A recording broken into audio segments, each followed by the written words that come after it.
Hey, I'm JT with WTI, and let me tell you why this JONR ED12 vacuum mop combo took our cleaning our LVP floors from 2 to 3 steps down to 1. We have 3 young kids in the house, and that means our floors get dirty pretty quick. Whether it's crumbs, food spills, or just dirt from the outside, we no longer have to clean our floors in stages. I love our robot vacuum, but it can't suck up any liquid on the floor, which somehow is a regular thing in our house. This JONR vacuum not only sucks up liquid spills, but it also sprays clean water evenly across the roller with its 40 supply holes. So I didn't see any dry streaks. Also, the roller goes all the way to the edge, so it gets clean up to our baseboards. The battery lasts around 25 minutes, which is enough to clean about 2 to 3 rooms, and then run the rinse cycle. With 850 milliliters of water, the clean water tank has plenty to get through that. The dirty tank is just over half that size, so you might need to dump it once halfway. As long as I know I didn't back up anything I want to retrieve, looking at you tiny Legos, I found dumping in the toilet the preferred method. The cleaning cycle takes about 35 seconds, and you'll need enough water, battery, and room in the dirty bin. So if it doesn't work,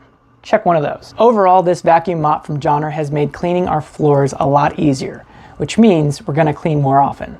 And that's my point of view.